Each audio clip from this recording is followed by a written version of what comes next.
Agora, Cláudio Rezende, a massa do Galo tá muito ansiosa para te ouvir, para saber como o Turco Mohamed tá preparando o Galo para esse jogo tão importante e para o Mineirão lotado que vai empurrar o Galo amanhã, independentemente, com Turco, sem Turco. A Atlética nada, como diz o Caixa, vai bater o ponto e vai ver que time, hein, Rezende? Vamos lá, Léo. Ele teve aí alguns dias de treinamentos. Hoje, inclusive, alguns membros de organizadas estiveram na porta da Cidade do Galo. A intenção era incentivar, logicamente, foram ali, conversaram com alguns atletas. Quando eles chegavam dentro do carro, os atletas abaixavam o vidro, conversaram com alguns desses membros de organizadas e eles cobravam, lógico, o empenho completo dos atletas para esse jogo, falando da importância que a torcida vê desse Galo e Flamengo, e o Turco Mohamed também. Teve essa conversa, eu vi ali o Turco assustado ali um pouco, mas falando que o time vai ganhar, que vamos deixar tudo em campo, mas teve essa conversa aí com alguns membros de organizadas na porta do CT hoje, garantiram que vão incentivar o Atlético durante os 90 minutos na arquibancada. O time para amanhã, Léo, as ausências no Galo. O Damião falava das ausências no Flamengo. No Galo, Savinho ainda segue fora com Covid. Savinho costuma ser aí um jogador para entrar no decorrer da partida. Foi até titular contra o Santos. Não acredito que seria amanhã, mas ele está fora, está em isolamento da Covid. Só volta semana que vem. E o Zaratio está em fase final de tratamento, lesão muscular. Eu até acredito que na semana que vem ele será liberado para os treinamentos, mas não vai poder enfrentar o Flamengo nesses dois próximos jogos.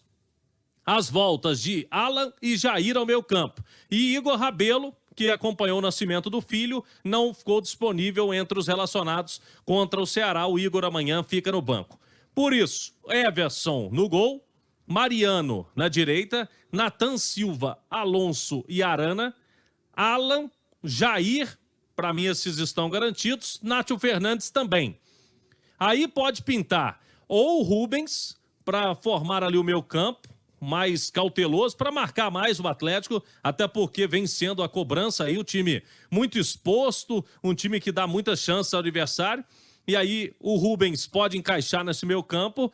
E uma outra possibilidade seria o Vargas. Aí seria um time mais ofensivo.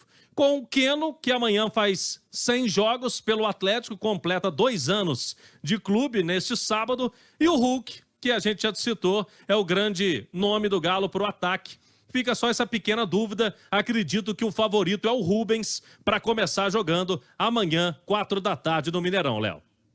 Valeu, Rezende. Pra gente arrematar o Galo aqui, Eduardo Panzi, eu te ouvi mais cedo, você acha que o caminho seria o Rubens mesmo?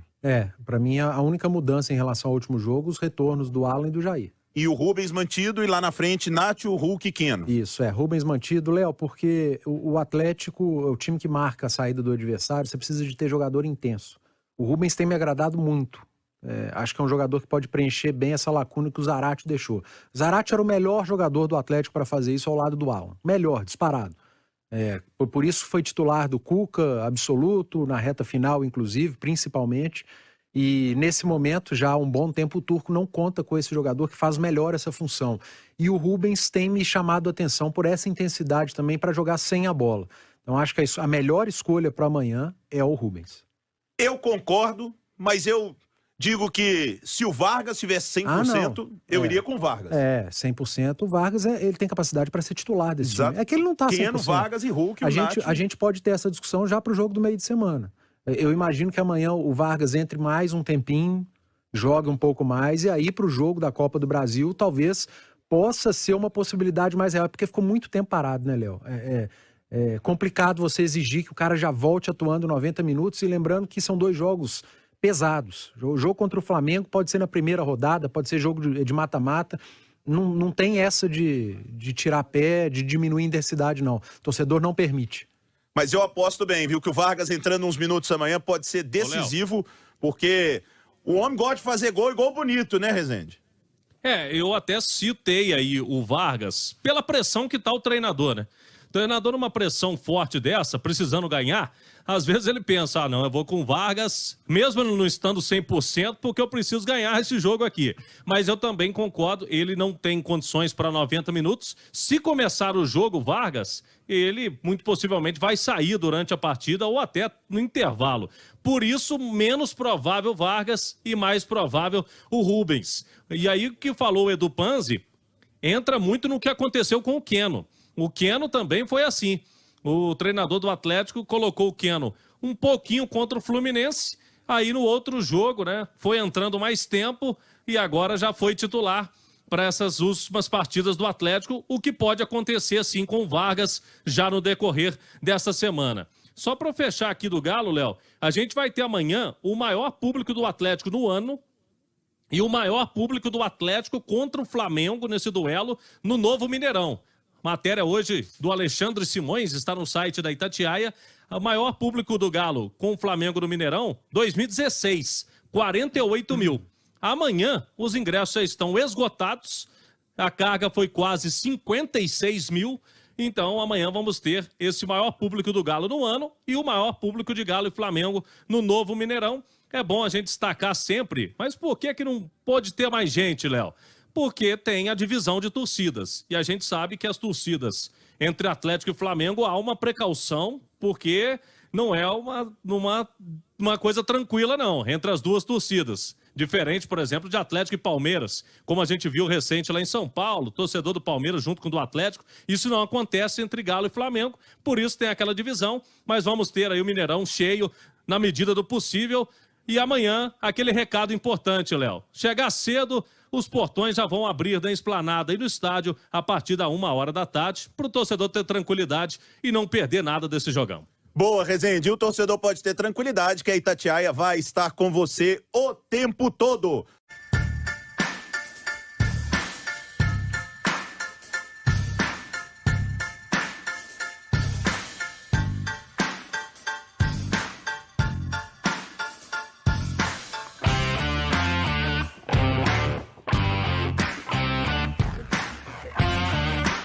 Validade, e esse especificamente muito importante para a afirmação do técnico do Flamengo, do Dorival Júnior, a afirmação de uma recuperação da equipe, ele que assumiu recentemente, e para uma sobrevida, vamos dizer assim, do Turco, porque tá com essa questão, né, de se perder do Flamengo vai ser demitido. É uma pressão muito grande que o técnico do Atlético tem nas costas, então além do desempenho, ao que parece, o resultado vai dizer muito para a continuidade ou não do Turco Mohamed à frente do comando técnico do Atlético. Mas, independentemente disso, são vários os ingredientes.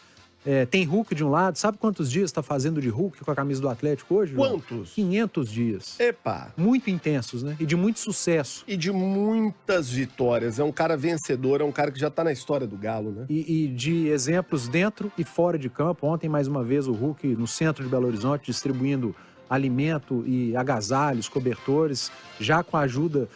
Como que é o exemplo, né? Da primeira vez foi o Hulk. Da segunda vez foi o Hulk com a ajuda de diretoria, de jogadores, a importância de se dar o exemplo, né? O que arrasta é o exemplo, né? Isso, é o mais legal de tudo. Então, e do outro lado tem o Gabigol, que é outro cara de muito sucesso no Flamengo. Então, João, além de um Atlético e Flamengo por si só, são muitos ingredientes que envolvem esse jogo do domingo. Além dos bons exemplos serem divulgados, os maus também têm que ser discutidos e comentados. Eu não abro mão de falar de um mau exemplo, na minha opinião. Sei que tem gente que discorda. Recebi mensagem hoje de amigo de alto nível, gente que eu respeito muito e que pensa diferente de mim. Eu respeito quem pensa diferente, mas acho que é inaceitável torcedor ir para a porta de CT pressionar jogador e comissão técnica. Eu acho bizarro. Inaceitável. Não é lugar de torcedor, lugar de torcedor é na arquibancada. Mas não teve violência. Aquilo ali é uma violência psicológica. Aquilo ali é uma violência emocional, aquilo ali é uma intimidação. Violência não é só quebrar carro, violência não é só dar soco, não é só dar tapa. A violência emocional, ela às vezes é tão grave quanto a violência física. Às vezes ela é pior. Então ali foi uma violência sim, é uma violência emocional. Lugar de torcedor não é em porta de CT pressionando o jogador. Lugar de torcedor não é em... Lugar de torcedor é na arquibancada. na arquibancada, pagou o ingresso, foi lá, não gostou, vai o time, xinga o time, ou queremos treinador, ou queremos jogador, eu quero a raça do time todo. Ok, faz parte do processo, mas lá não. Lá é o lugar de trabalho do cara e é sagrado. Você já imaginou o médico que faz uma operação, na hora de chegar pra operar, tá a família inteira lá, ó, você opera bem minha mãe aí, ou eu te pego na saída, hein? Ele só vai pensar na saída. Já pensou um juiz indo julgar uma sentença e a turma falando assim, ó, se não for a sentença que eu quero aí, eu te quebro todo. Não existe isso. Por que o jogador de futebol tem que aceitar isso? Por que o jogador de futebol tem que ser exposto a isso? Por que o jogador tem que passar a isso e por isso? E não me venham dizer que não teve violência. Aquilo é uma violência por si só. A violência psicológica, a violência emocional. Eu não concordo com isso de jeito nenhum, Edu. Não, eu também não, João. Nessa eu tô com você. E assim como você, eu também conheço muita gente que acha que isso é normal, acha que isso ajuda e eu acho que isso só atrapalha. Porque uma equipe não vai ganhar ou um trabalho não vai melhorar por conta de pressão e de intimidação na porta de CT, na porta do local de trabalho. Qualquer profissional, independentemente da profissão, você citou aí médico, um juiz, a gente também, jornalista, às vezes a gente dá uma opinião que diverge da opinião do ouvinte, o cara te agride, te xinga de tudo. Você imagina que se você não falar o que eu quero, o cara aqui na porta, você vai ver. Isso não existe. Então, eu acho que é o tipo de intimidação que não funciona, que só atrapalha e o efeito, geralmente, ele é o contrário do que os torcedores esperam. Vamos mergulhar nesse Atlético e Flamengo, mas antes... João Vitor, como que você vê essa situação? Pressão no Turco é muito grande, a gente vem trazendo na Itatiaia, hoje inclusive na porta da cidade do Galo. Eu senti o Turco ali um pouco assustado com o que viu para que amanhã o Atlético possa fazer essa vitória, fazer um jogo convincente e dar uma reviravolta neste momento de crise. Olha, o melhor retrato do que está acontecendo com o Atlético está do outro lado do campo amanhã, que é o Flamengo. Porque o Atlético vai se enrolando nos mesmos problemas que levaram o Flamengo de um time campeão de tudo, que encantou o Brasil, a um time que vive problemas técnicos gravíssimos em campo, no momento, e que não consegue jogar aquilo que deveria jogar pelo elenco que tem. Porque o Flamengo começou com esse tipo de coisa. Torcedor ir pra porta de CT, torcedor invadir CT, como se jogador de futebol tivesse a eterna obrigação de vencer, e não tem. Não tem. Se o Atlético não ganhar absolutamente nada esse ano, faz parte do processo. O Atlético não é um time imbatível não, gente. O Atlético não é o Real Madrid, não. Que vai atropelar todo mundo, vai passar por cima de todo mundo, vai ganhar de todo mundo, que tem obrigação de ganhar de todo mundo, não. O Real Madrid perde também. Exatamente, todo mundo perde. Aliás, todos perdem muito mais do que ganham. Isso é do esporte, isso é do futebol. Olha, eu acho uma aberração esse tipo de coisa. Eu não estou satisfeito com o Turco. Que mande embora, contrate o esloveno, o alemão, o japonês, muda a nacionalidade aí, contrata um do canto que quiser. Sabe? Torcedor não tá feliz, vai pra arquibancada. Vai o time, vira faixa de cabeça pra baixo, vira de costa pro campo, cala a charanga, né? Se a charanga assim quiser, né? Não tô falando pra ninguém ir lá calar a charanga, tô falando que a charanga pode se calar como protesto, qualquer coisa. Agora, ir pra porta de CT. Você já imaginou? Ô, Edu, o que tem na cabeça um cara que, fala assim, que se sente no direito de ir pra beira de um CT e fala assim, ô Turco, você tem que gesticular mais. Foi o Atlético que foi contratar esse cara, e quando contratou já devia saber se ele gesticulava ou não. Pô, ninguém tem o direito de fazer isso com um profissional. Isso não é correto, gente. Nós temos que mudar essa cultura, isso é uma coisa atrasada. Isso é uma coisa vergonhosa do futebol sul-americano, de uma maneira geral, e muito presente no futebol brasileiro. Isso é um horror. Isso tem que ser superado. Nós temos que virar essa página. Isso é uma vergonha, isso é um vexame. Isso é um papelão o torcedor fazer isso, gente. A gente tá falando aqui de Minas Gerais, ontem ou anteontem, agora não me recordo, receberam o time do Fortaleza, o cara meteu o capacete na cabeça do Robson. Atacante. Aí já passou do vexame pro crime. Crime, isso é um absurdo. Crime de agressão. E tem gente que acha que isso deve acontecer, que é válido. O João, aqui no Brasil, até falava na turma do bate-bola com o Léo, com o Thiago, Aqui no Brasil as coisas acontecem ao avesso, né? No mundo inteiro, quando um treinador chega para dirigir um time, independentemente desse time ser campeão ou não, a primeira temporada geralmente é de ajuste, de implementação de ideia, e a cobrança ela passa a ser feita de forma mais veemente a partir da segunda temporada, cobrando títulos, que o time volte a vencer. Aqui no Brasil não, aqui no Brasil o cara chega, primeiro ele tem que ganhar, para depois ter crédito. É o que está acontecendo com o Vojvoda, por exemplo, no Fortaleza. Primeiro ele fez uma grande campanha, agora ele tem crédito, então tá tudo legal. Se ele tivesse chegado o ano passado e não tivesse ido bem, com dificuldade para implementar as ideias dele, talvez ele não tivesse tido continuidade. Então aqui no Brasil primeiro vença, depois você pode oscilar, quando o certo deveria ser o contrário. Aconteceu no Flamengo, que você citou, está acontecendo no Atlético, aconteceu no Cruzeiro de 2003, em 2004 não ganhou e o Luxemburgo caiu e foi aquilo tudo que a gente sabe. E vai acontecer, sabe aonde? No Palmeiras. A primeira temporada que o Abel Ferreira... Vai acontecer? Vai. Já aconteceu no Palmeiras, você não ano lembra? Passado. Exatamente, não. Tem umas 2 temporadas, o Palmeiras, se não me engano, vinha de um campeonato brasileiro. Mas eu tô dizendo que com o Abel Ferreira aconteceu em setembro do ano passado, após a derrota para o Flamengo. Em setembro, o Palmeiras era campeão da Libertadores, campeão da Copa do Brasil. Em setembro, quando perdeu para o Flamengo em uma sequência ali de 3 ou 4 derrotas, pediram a cabeça, falaram que o Abel estava atrapalhando o time, que o Palmeiras... Isso está aí, ó, tá inclusive no Twitter da TNT, muita gente está divulgando. Infelizmente, aqui no Brasil, a coisa acontece ao avesso. O trabalho do Turco é bom? Não. Não. Defensivamente, o Atlético tem N problemas. Há justificativa para troca? Eu acho que há. Só que eu acho que está tendo um exagero, principalmente esse, que a gente citou agora há pouco, de torcedor indo para a porta de CT fazer cobrança. Isso realmente, nessa eu não concordo. Eu acho que o torcedor está errado. Olha, quem acha que isso está certo, devia só pensar o seguinte, se gostaria de passar por isso no seu trabalho. Ah, mas ganha 1 milhão. Não interessa. Tem um monte de gente que ganha 1 milhão e que não tem que passar por isso. E mesmo quem ganha tostão também não tem que passar por isso. O ambiente de trabalho é um ambiente sagrado. É sagrado, gente. Pelo amor de Deus.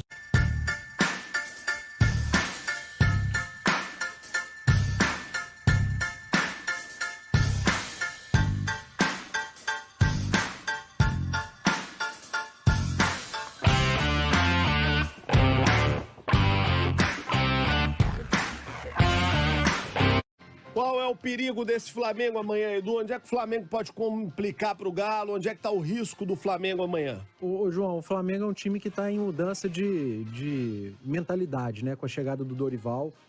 Você passa 4, 5 meses assistindo a um Flamengo, estudando os pontos fortes, fracos, de repente muda-se o treinador. E isso dificulta para qualquer adversário. Mas os pontos fortes do Flamengo são muitos, né? Everton Ribeiro, um Arrascaeta que voltou jogando em altíssimo nível.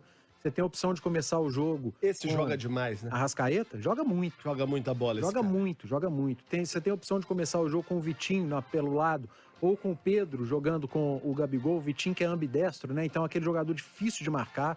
Você não sabe se ele vai puxar para a perna esquerda ou direita. Tem um ótimo chute de média e longa distância. É um time muito completo. Tem desfalques. Acho que a perda do Bruno Henrique vai ser muito sentida. Mas o Álvaro trouxe aí, né? Tá para anunciar o Everton Cebolinha. No momento que você perde um Bruno Henrique, você anuncia um Everton Cebolinha, que é um jogador de altíssimo nível. Já chegou. Só falta o anúncio oficial. Já tá lá com a turma da Mônica todo, o Cebolinha. já chegou. O Vasco contratou Maurício de Souza, agora tem o Cebolinha. E o melhor foi o Maurício de Souza, o escritor, né? Grande artista, falou assim, gente, sou eu não tem nada a ver com isso. É o consagrado. Mas enfim, é um time fortíssimo, é um elenco fortíssimo e não tem favorito para amanhã, João. Jogo sem prognóstico. É aquele que você vai na KTO e não consegue apostar no vencedor.